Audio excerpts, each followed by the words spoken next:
নমস্কার। লোডশেডিং হওয়ার জন্য একটু বেরিয়ে যেতে বাধ্য হয়েছিলাম। আমরা পুনরায় শুরু করছি।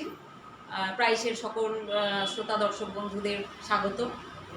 যেটা চলছিল আমাদের আলপনাদির শ্রদ্ধেয়া দিদি আলপনা রায়চৌধুরী, ওনার একটু পরিচিতি পর্ব চলছিল। ওনাকে একটু জাস্ট নিজের সম্পর্কে একটু বলতে বলেছিলাম, সেই অবস্থায় লোডশেডিং হয়ে গেল, কিছু করার নেই। যাক, উনি আবার যদি একটু দিদি অনুরোধ করব একটু প্রথম থেকে যদি আবার একটু বলেন আমাদের সকল দর্শক শ্রোতা বন্ধুদের। নমস্কার। যে আমার নিজের সম্পর্কে বলা খুব কঠিন, যাই হোক একটুখানি বলছি আর কি। আর সব থেকে বড় কথা, বলার মতো যে মারাত্মক কিছু আছে সেটাও নেই। চাকরি করতাম স্কুলে, প্রথম চাকরি শুরু করেছিলাম জঙ্গিপুরে। তারপরে সেখান থেকে আমি ভগবানগোলা বালিকা বিদ্যালয়ে চলে আসি।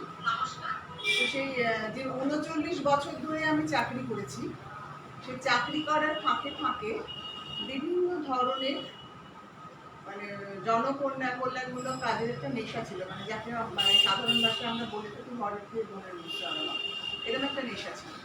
সেই নেশার জন্য আমার যেমন একবার আমি তো কয়েকদিন ছুটি নিয়েছিলাম, দিয়ে সেখানে প্রায় কিছু মেয়েকে ট্রেন্ড করেছিলাম আর কি, বিভিন্ন হাতের কাজ শিখিয়ে। এমন মেয়েরাও আমার কাছে শিখেছিল যাদের ওই রুজি রোজগারের পয়সাটা তারা চালতো, এরকম ধরনের মেয়েরাও আমার কাছে ছিল। প্রায় ১০০-৩ মেয়ে নিয়ে আমার একটা সংগঠন ছিল। তো সেখানে তারা বিভিন্ন ধরনের হাতের কাজ করতো, আর আমরা তখন আমি জঙ্গিপুরে থাকতাম, সেখানে একটা মেলা হতো, সেই মেলাতে স্টল দিয়ে কিছু বিক্রি করতাম। তারপরে যখন বহরমপুরে সেটেল হলাম, এখানে এসে কিছু, তখন অতগুলো মেয়ে বেড়াদার এখানে আসতে পারতো না। এখানে এসে আরো অল্প অল্প কিছু মেয়েদেরকে আবার শিখিয়ে সে আবার সেই কাজগুলো শুরু করি। এছাড়াও যেমন রোকেয়া নারী উন্নয়ন সমিতি, রেড ক্রস, স্টুডেন্ট সেন্ট্রাম, বিজ্ঞান মঞ্চ, তারপরে মুর্শিদাবাদ ইতিহাস চর্চা, সাংবাদিক সংঘ, এরকম বিভিন্ন ধরনের সংগঠনের সঙ্গে যুক্ত হয়ে কাজ করে চলেছি এখনো পর্যন্ত। এই আমার, আর এর পাশাপাশি যে হাতের কাজ করা বলুন বা একটু গান বাজনার নেশা এগুলো ছিল, সেগুলো তো সঙ্গে সঙ্গে চলেছে। এইভাবেই এতদিন অবধি কাটালাম, এখনো ওগুলোকে নিয়েই কাটাচ্ছি। আচ্ছা, এবার আমি প্রশ্ন করব যে এতগুলো সংগঠন আপনি বা সংস্থা যাই হোক যুক্ত আছেন, কিন্তু সময় কিভাবে দেন? আসলে এটা অনেকেই বলে, এটা আমার যেটা মনে হয় টাইম ম্যানেজমেন্টে যদি মাথায় থাকে তাহলে সব কিছু করা যায়। যেমন আমি যখন চাকরি করতাম, আমার তো ছেলে দুই মেয়েকে এইভাবেই মানুষ করেছি। সকালে প্রথম আমার ঘুমিতে চোখটা খুলে প্ল্যানিং হতো যে কীভাবে আমি নিজে রান্না বান্না সব করতাম, তো কোনগুলো আগে করে নেবো, কোন কাজটা আগে করলে আমার সুবিধা হবে, দিয়ে আমি বেরিয়ে যেতাম। আর এখান থেকে জঙ্গিপুর অব্দি রোজ যাতায়াত করতাম, কাজে সেখানে বাসের একটা নির্দিষ্ট টাইম ছিল, সেই সময় আমার দিতেই হতো। সেইগুলো করে আবার যখন ফিরে আসতাম, ফিরে এসে সন্ধ্যেবেলায় আবার বাকি কাজগুলো করতাম, এইভাবেই চলেছে। অবশ্যই এত কিছু করে আছেন, নিঃসন্দেহে আপনি ভালো আছেন। অবশ্যই ভীষণ ভালো আছে। এইবারে আমাদের সমাজে কিন্তু অনেকেই কিন্তু সত্যিই কিন্তু খুব ভালো নেই। তো তাদের উদ্দেশ্যে কি আপনার কোনো পরিকল্পনা বা কোনো বার্তা কিছু কি আপনি দেবেন তাদের উদ্দেশ্যে? অবশ্যই। আসলে মেয়েদের ক্ষেত্রে যেটা বলবো, আমি যেহেতু মেয়েদেরটা বেশি বুঝতে পারি আর কি, মেয়েদের ক্ষেত্রে যারা শুধুমাত্র ঘরের সংসার নিয়ে থাকে, রান্না বান্না, খাওয়া দাওয়া, বাচ্চা মানুষ করা, এসব সংসার দেখা যাবে, তাদের ভাবতে হবে যে সমস্ত কাজ করেও কিন্তু আমার নিজের জন্য একটা সময় রাখতে হবে, নিজেকে ভালো রাখার জন্য একটু সময় বের করে রাখতে হবে। বেশিরভাগের কাছেই শুনি কিন্তু সংসার করতে করতে আর তারা সময় পায় না, কিন্তু এই জায়গাটার চিন্তার পরিবর্তনের ভীষণ দরকার। কারণ আমি যদি সুস্থ না থাকি, আমি যদি মানসিকভাবে ভালো না থাকি, তো আমার সংসারকে আমি তো দেখতে পারবো না, আমার সন্তানদের আমি তো দেখতে পারবো না। কাজেই শুধুমাত্র মা বা স্ত্রী হয়ে জীবন কাটানো নয়, আমি আমার জন্য কিছুটা সময় কাটাবো, এই ভাবনাটা কিন্তু রাখা সর্বাগ্রে দরকার মেয়েদের। এবং সেইটা কিভাবে, কেউ হয়তো সেলাই করতে ভালোবাসে, সে সেলাই করুক, কেউ হয়তো পড়তে ভালোবাসে, সে পড়ুক, কেউ হয়তো লিখতে, যার যেটা ভালো লাগার জিনিস, কেউ হয়তো গাছ লাগাতে ভালোবাসে, গাছের পরিচর্যা করতে ভালোবাসে, সে সেটা নিয়ে থাকুক। কিছুটা সময় অন্তত পক্ষে নিজের রাখো, সে নিজের পছন্দ মতো কিছু কাজ করবে, তাহলে কিন্তু ভালো থাকবে। আর একটা জিনিস আমাদের সমাজে ব্যাধিরা কি বলবো আকার ধারণ করছে, একাকিত্ব। সেটা তো হবেই, কারণ এখন তো আমরা যৌথ সমাজ থেকে, যৌথ পরিবার থেকে বেরিয়ে এসেছি। এখন তো আমাদের সব ছোট্ট ছোট্ট নিউক্লিয়ার ফ্যামিলি, সেখানে তারপরে সন্তান কারোর একটা বা দুটো, স্বাভাবিকভাবে সবাই আমরা চেষ্টা করি একদম টপার হোক, টপার হলেই সে তো নিশ্চয়ই আমার কাছে থাকবে না, একটা কম্পিটিশন ইঁদুর দৌড়ে, মানে আমরাও বাচ্চাদের ঠেলে ঠেলে দিচ্ছি। দিচ্ছি। এবারে তাহলে তো তারা আর আমাদের থাকবে না, তারা তো তাদের কেরিয়ার তৈরি করবে, আমরা তো তাদেরকে কেরিয়ারিস্ট করে তৈরি করছি, তাকে কিন্তু সামাজিক করে তৈরি করছি না আমরা, সেটা আমাদেরই কিন্তু দোষ। এবার তারা তো বেরিয়ে যাবে, তখন তো একা থাকতেই হবে, মানে বিদেশের মতো এখন আমাদের জীবন হয়ে গেছে একা। তো সেই একাটা মানে ভাবা যে আমি একা, একা কিন্তু নই, আমার আমার ফ্যামিলি, মানে ফ্যামিলির আরো 5 জন লোক আছে, পাড়ার আছে, তারপরে আমি যদি মানে আমার বন্ধু সার্কেল থাকবে, এরকম বিভিন্ন জায়গা আছে, কিন্তু সেই জায়গাটায় নিজের ইনভলভমেন্ট, ওই সবসময় যদি ভাবা হয় আমার সন্তানরা নেই মানে আমি একা, এই ভাবনাগুলো থেকে মেয়েদের বেরিয়ে আসে, মেয়ে হলে না মানুষকে বেরিয়ে আসতাম, তাহলে কিন্তু মানে আমার মনে হয় যেটা, এখন জানি না আমি হয়তো ঠিক বলছি না, এটা হয়তো আমি এইভাবে ভালো আছি আর কি।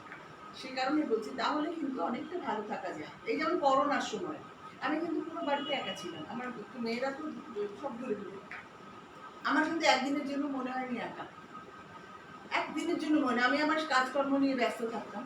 তাছাড়া আমাদের যে বন্ধু সার্কেল আছে, সন্ধ্যে 10টার পর সবার কাজ সারা, তখন আমাদের ভিডিও কলিং হতো, বেশ কিছুক্ষণ গল্প করে শুতে দিতাম।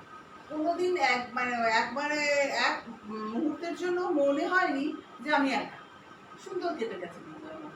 মানে এই যে ভাবনাগুলো একটু অন্যভাবে ভাবতে শেখা, গতানুগতিক ভাবনা থেকে বেরিয়ে আসে, কারণ আমাদের লাইফস্টাইল তো আগের মতো নেই, এখন অনেক পাল্টে গেছে, তাহলে সেই জায়গা থেকে বেরিয়ে আসাটা মনে হয় সুন্দর। আমাদের এই অনুষ্ঠানটার নাম হচ্ছে অবসরের আলাপ, যদিও আমরা জানি অবসর বলতে কিন্তু কিছু নেই। নিশ্চয়ই। তো এইবার আমাদের আগে যেমন আমরা দেখেছি, মানে আমাদের সমাজ ব্যবস্থায় আমরা জেনেছি আগে চতুরাশ্রম প্রথা চালু ছিল, যে ব্রহ্মচর্য, গার্হস্থ্য, বানপ্রস্থ, সন্ন্যাস। এখন সেই অর্থে সেটা নেই, কিন্তু কোথাও যেন আস্তে আস্তে আস্তে আস্তে আমাদের এই সমাজের বলুন, পরিবারের বলুন, ব্যাপারটা যেন ছাড়তে হয় কোথাও গিয়ে। সে পরিবারের কারোর মধ্যে হোক, পাড়ায় কারোর মধ্যে হোক, বা আমি বাইরে যদি কোথাও যাই সেখানেও যেন ছাড়তে হয়। তো সেইটার জন্য কোথাও কি কখনো মনে হয় নিজেকে কি খারাপ লাগে, যে কোথাও হয়তো মনে কি হয় যে না আমি আলগা হয়ে যাচ্ছি? না, একদমই না, কারণ আমি ধরে থাকবো কেন, আমি ওই মানে ক্ষমতা কক্ষিগত করে রাখা যেটা বলে সেটা তো করবো না, কারণ আমার বয়সের সঙ্গে সঙ্গে কিন্তু সবকিছু মানসিকতা পাল্টায়, সবই পাল্টায়। তাহলে সেই সময় একটা একটা মানে আমি শুধু সংসারটাকে দিয়ে বলছি, সেটার মতো বড় আকার ভাবলে সমাজ হয়ে যাবে। সংসারে যেমন আমি সব ছিলাম, আমাকে ঘিরেই সব ছিল, আমার স্বামী, আমার সন্তানরা আমাকে ঘিরেই থাকতো, কারণ তাদের তখন কিন্তু একটা উপায় ছিল না, সন্তানদের ভাবনা করতে পারেনি, কারণ তারা তখন তো মা বাবাকে ঘিরেই তার সব কিছু ছিল। এইবারে তারা যখন আস্তে আস্তে, তার একটু স্বাধীনতা আসবে, এবং তাকে স্বাধীন চিন্তা করতে দেওয়াটাও কিন্তু আমার উচিত, তাদের প্রত্যেকের কিন্তু স্পেস থাকবে। তো সেই ক্ষেত্রে আমি ইন্টারফেয়ার একদম করবো না, তারা তাদের মধ্যে থাকবে, আমি আমার মধ্যে থাকবো, এক ছাদের তলে থাকলেও তারা তাদের মধ্যে থাকবে, আমি আমার মধ্যে থাকবো।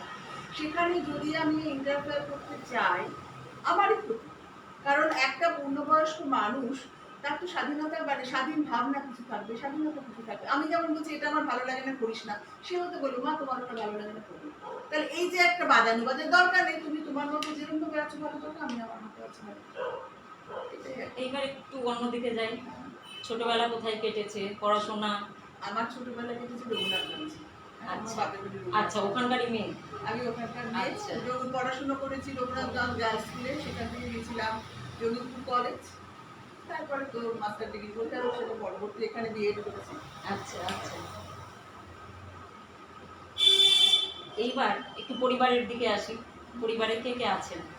এখন আমার পরিবারে আমার স্বামী মারা গেছেন 2019-এ, মা বাবা কেউ নেই, দুই ভাই, আমরা দুই ভাই এক বোন ছিলাম, এক ভাই মারা গেছে, আরেক ভাই থাকে আগরতলায়, আমি আমার দুই মেয়ে, এটা নিয়ে এখন পরিবার, মেয়েদের বিয়ে হয়ে গেছে, নাতি নাতনি আছে, ওদেরকে নিয়ে দিব্যি আছি।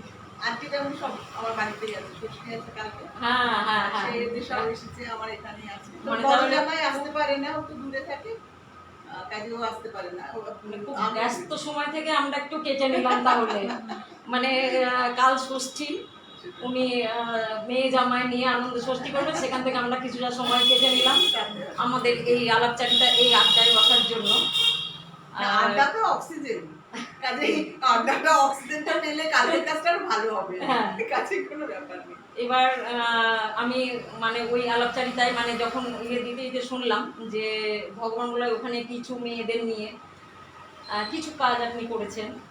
এখন ওই জায়গাটা তো এমনিতেই আমাদের মুর্শিদাবাদ জেলাটা একটু পিছিয়ে পড়া জেলা, এবং তুলনামূলকভাবে ওই জায়গাটাও পিছিয়ে পড়া। তো এবার তাদের তারা কোন পজিশনে এলো, বা এখন কি আর কোনো যোগাযোগ বা এসব কি আর না, সেইভাবে আছে সেই অর্থে আর? ওদের সঙ্গে আর এখন যোগাযোগ নেই। তবে আমাদের যেমন ভোকেশনালের কিছু স্ট্রিম আমার স্কুলে করা হয়েছিল মেয়েদের কথা ভেবেই আর কি। সেখানে সেলাই ছিল, হেলথ ওয়ার্কারের কিছু ছিল। সেখানে অনেক মেয়ে যারা হয়তো ক্লাস 8-এর পর পড়া ছেড়ে দিয়েছে তারা এসে আর কি করতো, করে কিছু মেয়ে কিন্তু এখন মানে অনেক আমার ছাত্রীকে দেখিয়ে বিভিন্ন রাত্রি ধুমধুমে আছে আর কি। আচ্ছা। কাজ করছে। তবে ইদানিংকালে ছাত্রীদের আমার তো 10 বছর হয়ে গেল রিটায়ার করা, আর ওদের সঙ্গে যোগাযোগ নেই। তবে আমাদের আমার যে টিচার অ্যাসিস্ট্যান্ট টিচার যারা ছিলেন কলিগ যারা, তারা একটা সংগঠন করেছে দল ছুটি। আচ্ছা আচ্ছা, হ্যাঁ হ্যাঁ। তাতে হচ্ছে ওই প্রচুর মেয়েদেরকে নাচ গান শেখানো, মানে সাংস্কৃতিক মনস্ক করে তোলার কাজটা করা হয়। তাতে গিয়ে দু একজন ছাত্রছাত্রী ওই ছাত্রীদের সঙ্গে দেখা হয়, কিন্তু ভালো লাগে আর কি। এবার ওখানে অল্প বয়সে বিয়ে বা শারীরিক নির্যাতন, মানে এই ধরনের তো আপনাকে যখন আপনি ওখানে মানে সার্ভিস করছেন, চাকরি করছেন, সেই অবস্থায় নিশ্চয়ই এরকম কোনো সমস্যার সম্মুখীন আপনাকে হতে হয়েছে। তাহলে সেই সমস্যাগুলো আপনি কিভাবে ওভারকাম করছেন আর কি? আসল কথা কি বলুন তো, মানে এই যে বাল্য অবস্থায় বিয়ে হবে না, এই বোধটা তৈরি হতে হবে। আমি যখন চাকরি করেছি আরো 10 বছর আগের কথা, এখন হয়তো আরো অনেকটা উন্নত হয়েছে আর কি। তো সেই সময় তখন কিন্তু বেশিরভাগ গার্জেনই আর কি বিয়ে দেওয়ার একটা ট্রেন্ড, মানে আমি স্কুলে দেখেছি বাচ্চা নিয়ে মাধ্যমিক পরীক্ষা দিয়ে আসছে, আচ্ছা উচ্চ মাধ্যমিক দিতে, এবং দেখেছি ছোট বাচ্চা ভীষণ বকাবকিও করতাম, কিন্তু সিস্টেমটাই তো এইরকম, আমি তো চেঞ্জ করতে পারবো না। তারপরে মেয়েরা যেহেতু ভগবান বলার একটা হায়ার সেকেন্ডারি স্কুল, মেয়েরা আমি দূর থেকে পড়তে আসে যাতায়াতকালীন আমাদের সমাজ ব্যবস্থা ততটুকু উন্নত হয়নি, অনেক হয়তো ছেলেরা টেস্টরা কিছু যে সমস্ত সমস্যা হয় সেক্ষেত্রে অনেক বাবা মা পাঠাতে পারতেন না স্কুলে, তারা বিয়ে দিতে ভাবতেন, মানে তারা ভাবতেন যে বিয়ে দিয়ে দিলে কিন্তু সমস্যাটা সমাধান হবে, কিন্তু আরো যে নতুন করে সমস্যা তৈরি হয় সেটা তখন ছিল না। মানে ব্যাপারটা এরকম হয়ে যায় যে বিয়ে দিই মানে আমরা মুক্তি পেয়ে গেলাম, একজন এবার যার হাতে আমি দিলাম সে এবার বুঝে নেবে আমার মেয়েটাকে, কিন্তু মেয়েটা আমার এবং যার হাতে দিলাম সে কতটা বুঝতে পারবে এটাও তো ভাবার। হ্যাঁ। ভাবতেন না তখন। তবে ইদানিং কালে নিশ্চয়ই এতটা পরিবর্তনের একটা ঢেউ এসেছে, হয়তো পরিবর্তন হয়েছে, এখন হয়তো হয় না, কিন্তু আমি সেই সময় কেন প্রচুর তাদের মানে বিভিন্নভাবে বোঝানো হতো, সবাই তো আর বুঝতে চাইতেন না, পারতেন না, থাকে। কারণ শিক্ষাটা একটা বিরাট ব্যাপার, আর শিক্ষা তো 3 রকমের হয়, একটা পারিবারিক শিক্ষা, একটা প্রাতিষ্ঠানিক শিক্ষা, সামাজিক শিক্ষা। তো প্রাতিষ্ঠানিক শিক্ষা তো অনেক মা বাবারই ছিল না, তারা হয়তো সুযোগ পাননি বলে ছিল না, কিন্তু এমনকি এখনো হয়তো ফার্স্ট জেনারেশন লার্নার হয়তো অনেক স্কুলে গেলে এখনো পাওয়া যায়, তখন তো পাওয়া যেত, এখনো পাওয়া যায়। হ্যাঁ হ্যাঁ হ্যাঁ।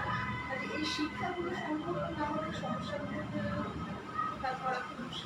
প্রপার শহরটাই হয়তো যদি বা কিছুটা মানুষ গার্জিয়ানরা সচেতন, তাদের ছেলে মেয়েকে কিভাবে তৈরি করতে হবে, কিন্তু যেসব এলাকায় আপনি ছিলেন বা আমাদের মুর্শিদাবাদের আদার যে পিছিয়ে পড়া এলাকাগুলো, সেসব থেকে এই জিনিসটা কিন্তু আবার ওখানে কিন্তু এমন মানে গার্জেনও রয়েছে, আমি জানি যে কিন্তু টিভিতে বিভিন্ন ধরনের প্রোগ্রাম করতে দিচ্ছে, এরকম বাইরে দেখেছি। আচ্ছা আচ্ছা, ওরা খুব সংখ্যা খুব কম হলেও আছে, কিন্তু তারা আচ্ছা আচ্ছা সিনেমা করছে, সিরিয়াল করছে, এরকম ছাত্রীও আমার আছে। মানে এর সংখ্যাটা বাড়লে সমাজের একটা পরিবর্তন আশা করা যায়, তারা হয়তো বাকিদের টেনে নিয়ে আসবে, এটা আশা করা যেতে পারে, কিন্তু ওই সংখ্যাটা একটু তবে বাড়াতে আমাদের হবে। স্কুলে যেটা দেখতাম তারা কিন্তু নাচ টাচ করতে ভীষণ ভালোবাসতো, ভালো পারতো, ওরা তো শেখো খুব কম, হ্যাঁ হ্যাঁ হ্যাঁ, টাকা খুব কম ছিল, কিন্তু ভালো করতো, কিন্তু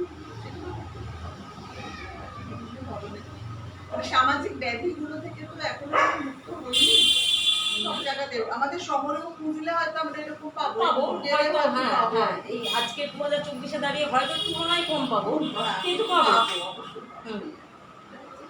এবার লোডশেডিং হওয়ার জন্য আমরা তো একটু অগোছালো হয়ে গেছিলাম, মানে একটা ঘরে সেট আপটা আমাদের ছিল, সেই অবস্থায় তুলে নিয়ে আসতে হয়েছে, ফলে আমরাও একটু হয়ে গেছি।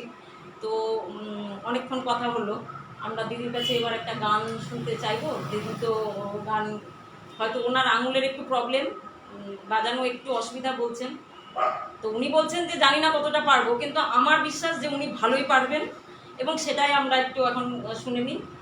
গান গান গাইতাম একটা সময়, ঠিক কথা, বহুদিন ছেড়ে দিয়েছি, মানে চর্চাটা নেই, যার ফলে গলাটা কিরকম, গলা দিয়ে কি স্বর বেরোবে জানি না, তবে ওই মানে শুনতে চাইলে শুনিয়ে দেবো এই আর কি। এই 2-4 লাইন গান, 2-4 লাইন? আচ্ছা, পুরোটা না 2-4 লাইন হলে তখন আবদার আরেকটা থাকবে যে আরেকটা গানের জন্য যদি 2-4 লাইন হয়। ওটা পারবো না আর কি। আর চেষ্টা করতে হবে, আমরা যেমন বেসুরো হলেও আমরা শুনবো, কোনো অসুবিধা নেই। আপনি তো শুনবেন, এখন আপনি প্রোগ্রামটাতে এসেছেন, এখন দর্শক যারা আছেন তারা না, আমি আশা করি আমাদের দর্শক শ্রোতা বন্ধু যারা আছেন তারা আশা করি মানে ওরকম নন, কারণ আপনার এতক্ষণ ধরে যে কথাগুলো তারা শুনলেন, আপনি কি ভাবছেন যে আমি একেবারেই খুব বেসুরো গান আপনি গাইবেন, সেটা নন, তারা আশা করি তারা শুনবেন। মানে আমার যেটা হয় কথা ভুলে যায় ভীষণ, সেটা একটা একটু বলে রাখছি, মানে ক্ষমা করে নেবেন সবাই আর কি। যত বলে নাই রাখি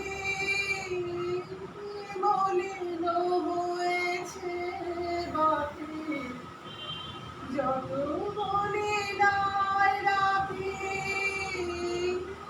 মলিন হয়েছে বাকি, দুয়ারে দাঁড়ায় বলে না না না, বুঝে মানে না মানা, বুঝে মানে না মানা, আঁখি ফিরাইলে বলে না না না, বুঝে মানে না মানা। এরপর আর আপনি কি বলবেন যে আমি খুব বেসুরো গান করছি? কখনোই নয়। আর কি চেষ্টা করলে কি আরেকটা পারা আসলে যাবে? কথাগুলো মনে থাকে না, মানে এটা আচ্ছা, আচ্ছা। কথাগুলো পেলে হয়তো করতে পারবো। কথাগুলো সব ভুলে যাবো। বয়সটা তো হলো না, এখন তো নিজের নাম বলার সময়। না, আমি ওই জন্য কিন্তু বয়সের কথা একবারও বলিনি বা জিজ্ঞেস করিনি। না, আমি তো নিজে বুঝতে পারছি। কারণ আমরা সেটা ধার দিয়ে যাবোই না। আমরা এটুকু জানি যে আমাদের কোনো অবসরের বয়স নেই। হ্যাঁ, অবশ্যই নিশ্চয়ই। যতক্ষণ পারবো আর নিজেকে। অবসর মানেই হচ্ছে নতুন করে জীবন শুরু করা। যতদিন চাকরি করে একটা কুলি বাঁধা, একটা নির্দিষ্ট পরিধির মধ্যে ঘোরাফেরা করা, তার বাইরে যেতে পারবো না। অবসর মানে একটা উন্মুক্ত আকাশ, আমার যখন যেখানে ইচ্ছা আমি যেতে পারবো।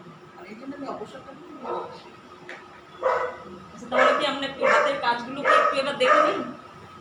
এটা আমার একটা মানে খুব খুব প্রিয় সাবজেক্ট বলতে পারে। এখন অবসরের পর থেকে বেশি এখন খুব চোখের সমস্যা হচ্ছে, যেমন স্টিচ, মানে আগে আমি কোনো শাড়ি নিজে কাজ না করে করতাম না, এখন আমি খুব কষ্ট হয়, করি ঠিকই এখন কষ্ট হয়, যেন পুরুষটা বেশি করি এখন। এগুলো হচ্ছে পোস্টার বানিয়েছি, আর আমি আচ্ছা। গিফট করতে ভালোবাসি ভীষণ আমাদের। আচ্ছা, তো এইসব পোস্টারগুলো এখন পুরুষের করা এখন। সামনে আসতে একটু জোরে বলুন। আচ্ছা, এগুলো হচ্ছে পোস্টার, টি পোস্টার, হ্যাঁ, বাহ। এরকম মানে বিভিন্ন ধরনের করে রেখেছি। হ্যাঁ। সময় পেলে মানে সারা সময়, মানে আমাদের তো এখন অনেক অখণ্ড অবসর, সেই সবগুলো বসে বসে করি আর কি। আর বাহ। কিছু করেছি, যেমন একটা এই যে টুপিটা বানিয়েছি পুরুষের, বাহ বাহ, অপূর্ব অপূর্ব। এটা বানিয়েছি, একটা ছাতা বানাচ্ছি, এখনো হয়নি। তারপরে এই যে শপিং ব্যাগের জন্য নিয়ে যাওয়ার জন্য আর কি, ব্যাগের মধ্যে ছোট্ট একটা ব্যাগ থাকলে বাজার টাজার করতে সুবিধা হয়। পুরুষেরও এটাকে যেমন ফোল্ড করে ছোট্ট করে নেবো, এরকম ছোট করে ব্যাগ নিয়ে চলে গেলাম, ব্যাস। বাহ। বেরিয়ে করলাম আর কি, এরকম। তারপরে কিছু ব্যাগ বানিয়েছি, এগুলো এখনো সম্পূর্ণ মানে ওগুলো খালি শেষ করেছি আর কি। এটার ভেতরটা দিয়ে আমার এখন বাঁকাতে দেবো আর কি। এরকম টুকটাক সব চলে আর কি সারাদিন, তাহলে আর কিছু গয়না বানাতে পারে। বাহ বাহ। শাড়ি, মানে সুতির শাড়ি কিংবা তাঁতের শাড়ির সঙ্গে ভীষণ ম্যাচ করে করে। আচ্ছা, আশা করি দেখতে পাচ্ছেন ওনার শাড়ির সঙ্গে ম্যাচিং করে এই যে গহনা পরার জন্য উনি নিজে হাতে বানিয়েছেন এগুলো। তার সঙ্গে গলার হারও আছে তাই। আচ্ছা, এর সাথে আবার গলার হারও আছে। এই যে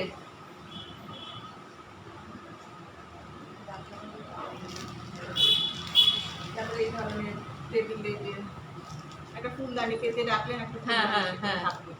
এগুলো ফুলদানি। তো বসে বসে সময়টাকে সুন্দর করে কাটানো, তারপরে এই যে পুরোনো সিল্কের শাড়ি, শান্তিনিকেতনে তো ভীষণ বাউল চাদর করে, আমি কিন্তু একটু অন্যভাবে করেছি। হ্যাঁ, এটা কেটে নিয়ে মানে এই ডিজাইনগুলো দিয়েই আবার পেছন দিকটা করেছি। আচ্ছা, এইভাবে করেছি। বাহ, আশা করব একটু যারা একাকিত্বে ভোগেন এইসব করলে, হ্যাঁ, এই যে ক্রিয়েটিভিটির মধ্যে থাকলে খুব ভালো দিদি একটা লাগে। বার্তা দিচ্ছেন, যারা একাকিত্ব বোধ করেন আর তারা এই রকম কোনো হাতের কাজ বা যাই হোক যে কোনো কিছু যেটা ভালো লাগে, ভালো আর লাগে। সেলাই করতে হবে তার কোনো মানে নেই, আর এই যে এটা আমার চলছে। যেটা ভালো লাগবে সেরকম জিনিসের মধ্যে যদি নিজেদেরকে যুক্ত করা যায় তাহলে কিন্তু একাকিত্ব বোধটা আসে না। আর এই যে এটা এখন একটু বাকি আছে কাজ করি, সুস্থ সমিতি আছে এখন, এটা বাহ। করবো। এইভাবেই কাটে দিই। তাহলে এবার একটু স্বরচিত কবিতা পাঠ শুরু হয়ে যাক। হ্যাঁ, এটাও কিন্তু মানে দয়া করে খারাপ বলবেন না, কি নিজের লেখা তো ওই বসে সময় পেলেই আর কি লিখি বসে বসে। প্রথম একটা বলি, একটাই করবো না, বেশি বলবো করতে পারলে ভালো হয়। না, আপনাদের সময়ের ব্যাপারটা তো থাকে একটা। আজকে তো লোডশেডিংয়ের জন্য একটু দেরিতে শুরু করা হয়েছে, সময় প্রায় হয়ে এলো কিন্তু লোডশেডিংয়ের জন্য একটু দেরিতে শুরু করা হয়েছে, ফলে একটু সময় নিতেই পারি। একটা পাওয়া যেতে পারে আর কি। হ্যাঁ হ্যাঁ,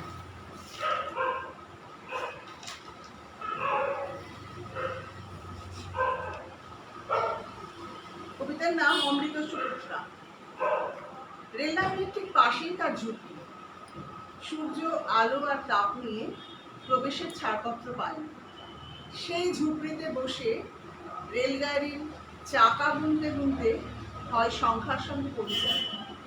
এইভাবে চাকা ও গাড়ির সংখ্যা গোনার মধ্যে কখন বাল্য থেকে কৈশোর, কৈশোর থেকে যৌবন, যৌবন থেকে প্রৌঢ়, অবশেষে বার্ধক্যে উপনীত হয় সে জানে না। ঝুপড়ির এই অন্ধকার খোপে তাদের ভোজন, শয়ন, রমণ, উৎখাত, বসতি, আবারও উৎখাত। এদের জীবনযাত্রায় কোনো দাগ খাটে না। দুটো লোহার লাইন তার সকালের খেলার মাঠ, শীতের অলস দুপুরের রৌদ্র স্নানের উঠান, গ্রীষ্মের সন্ধ্যায় ফুরফুরে হাওয়ায় গা জুড়ানো আঙিনা। যদিও লাইন দুটো কখনো তার মা অথবা কোনো প্রতিবেশীকে টেনে নিয়ে দূরে ফেলে দেয়, তবু সে বড় আপনার জন্ম। একে ঘিরে তাদের নতুন করে বাঁচার স্বপ্ন। ঈদ, দুর্গাপূজা এদের নিস্তরঙ্গ জীবনে আনে উৎসবের জোয়ার। এদের নেই সাম্প্রদায়িকতা, নেই প্রাদেশিকতা, নেই আঞ্চলিকতা, আছে সুস্থ সামাজিক জীবন। বাহ। আচ্ছা, আরেকটা অবসরের পর একটা লিখেছিলাম ছোট্ট।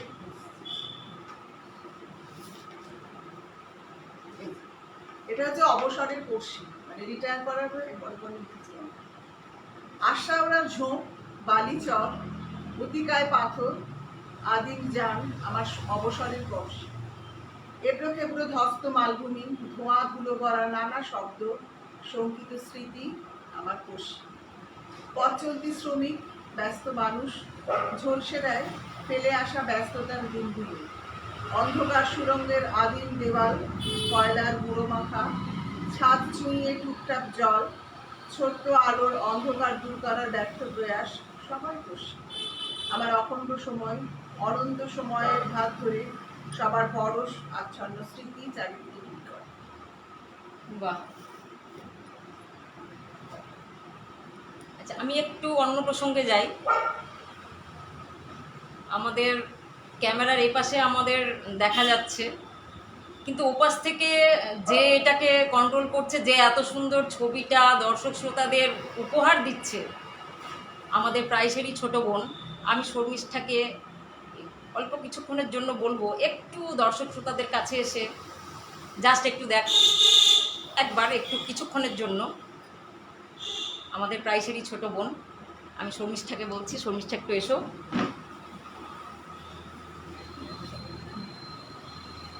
নমস্কার দিদি, আমি শর্মিষ্ঠা মুখার্জি, লাইভে শিখি এই দিদির সঙ্গে। আপনাকে আমি তো দেখতে লাইভ করছি, দেখছি অনেকে আপনার গানটা শুনে ওখানে কমেন্ট দিচ্ছে আরো একটা হোক। আমি কিন্তু শেষে এই গান দিয়ে শেষ করবেন, হ্যাঁ? আমার মুশকিল, আমার কথা দরকার তো। সে আচ্ছা, আর মানে একটু ভুলভাল গেয়ে দিতে পারবো, তার জন্য বলছে ভুলভাল গেয়ে দিতে পারবো। নির্ধারণ করবো। আচ্ছা বলি একটু, হ্যাঁ, গানটার আগে দুটো কথা। হ্যাঁ, বলুন। কোনো ভালো লাগার কোনো স্মৃতি? আমার পুরো জীবনটাই আমার ভালো লাগে। বিভিন্ন সময় বিভিন্ন স্কুল লাইফে বন্ধুদের সঙ্গে খুব সুন্দর কাটিয়েছি। কোনো মানে সেগুলো কোনোদিন আমার এখন তো ভীষণ অনেক সময় বলে ভাবি ছোটবেলার কথাগুলো। তারপরে আমার যে বাপের বাড়ি যেখানে বড় হয়েছি সেখানে সুন্দর সুন্দর স্মৃতি এখন ভীষণ মনে পড়ে সেগুলো। তারপরেতে কলেজ লাইফ সেটাও খুব সুন্দর, মানে এগুলো তো গোল্ডেন পিরিয়ডই মনে হয় এখন, যে ওই রকম আর পাবো না। চাকরি জীবনে আমরা ভীষণ মানে মজা করে চাকরি করেছি। আমাদের কয়েকজনের একটা গ্রুপ ছিল, আমাদের মনেই হতো না যে আমরা চাকরি করতে এসে আলাপ হয়েছে একবার। এখনো অব্দি তাদের সঙ্গে কিন্তু ভীষণ যোগাযোগ আছে, ভীষণ পুরো পরিবারের সঙ্গে একটা যোগাযোগ আছে। তারপরেতে তার পরবর্তী যখন হেডমিস্ট্রেস হয়ে এলাম তখনও কিন্তু আসলে আমার এতটাই মানে কলিগেরা আমার থেকে এতটাই ছোট ছিল সন্তান সময়, যার ফলে সেখানেও একটা ভালো পরিবেশ ছিল। আমার কিন্তু মানে খারাপ কিছু লাগে না।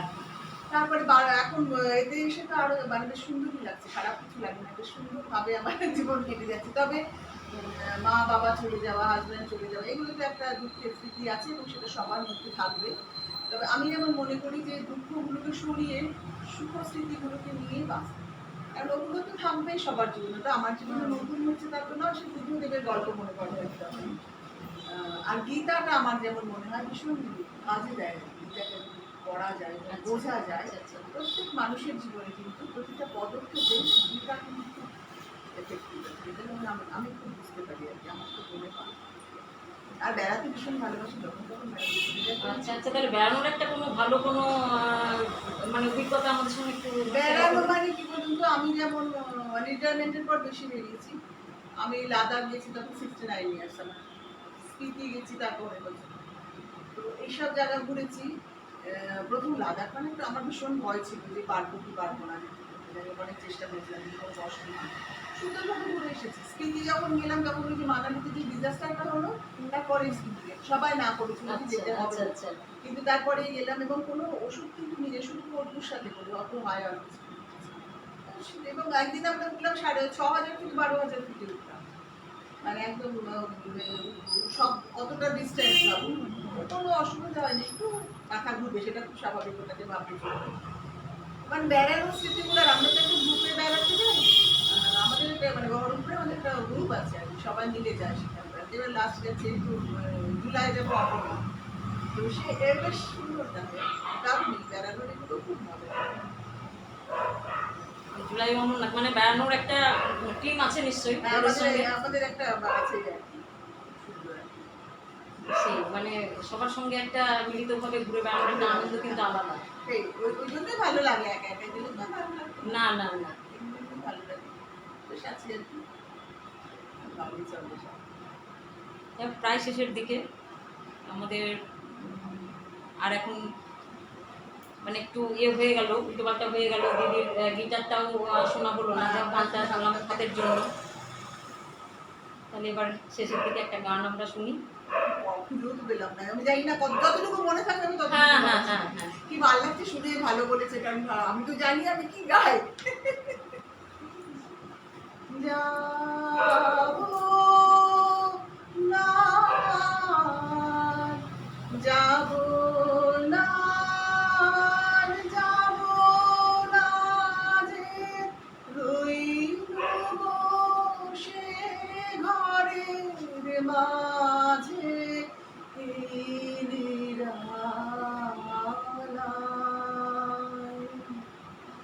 এই নিরালায় রব তাহার সনে যাব না এই মাতাল সমীরণে, আজ জ্যোৎস্না রাতে সবাই গেছে মনে আজ। কথা ভুলে যায়, ভীষণ ভুলভাল করে ফেলি, মা পড়ে ভুলভাল করবো।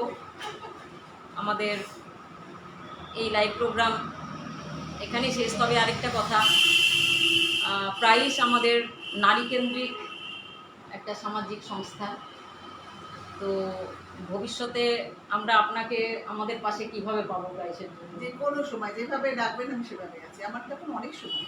বাহ বাহ বাহ, আমাকে যেভাবে ডাকবেন আমাকে সেভাবে পাবেন। বাহ, মানে ওনার কথাটাও আমরা শুনে নিলাম এবং আমরা যতটা আনন্দ পেয়েছিলাম এটা শুনে আমাদের আনন্দটা আরও বেড়ে গেল। আশা করবো আমরা সবসময় পাশে পাবো। আমাদের অনুষ্ঠান এখানেই শেষ। নমস্কার, শুভরাত্রি বন্ধুরা, ভালো থাকবেন। শুভরাত্রি।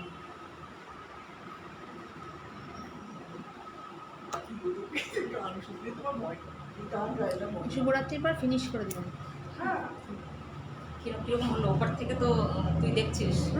দারুণ দারুণ হচ্ছে। আচ্ছা, আর সব তো কমেন্ট দিচ্ছে তাই? ভালো ভালো সুন্দর। এই আমাদের দিদিও কমেন্ট দিয়ে দিয়েছে বিপাশা দি, সুন্দর হচ্ছে। হ্যাঁ, আর ওই যে বেড়ানোর গ্রুপে পম্পা ভট্টাচার্য বললো, দিদি আপনার বেড়ানোর গ্রুপে আমাদের যদি একটু জয়েন করেন। পম্পা, আমাদের ওই পম্পা দি। ও তো বেড়াতে ভালোবাসে। আচ্ছা, আমি না আমার- আপনাকে বলতে চাচ্ছি না যে চেয়ারটা নিয়ে এসে বসুন। আরে না না একটা না না, দাঁড়িয়ে এটা আছে। একটা আমার বহুত এই, ইয়ে। বস, বস, বস, বস, বস। শোনো, অত আর কিছু হচ্ছে না বাবা। এখানে কিছু খেতেই হবে বাবা। দিদি এটা আমার বাবা এমনি ভালো ঠিক আছে রে। না গো, প্রণাম সবাইকে করবেন না, প্রণাম করার মতো লোক থাকে না। আরে দিদি বাবা প্রণাম একটা বিরাট জিনিস গো, বিরাট। একটু বসুন একটু। আমি একটু কাল থেকে একটু এ করছিলাম যে বাবা লাইভ প্রোগ্রাম হবে, কি জানি কি করবো কি করবো, দারুণ হয়েছে, দারুণ। জানি না কিরকম। সুন্দর হলো।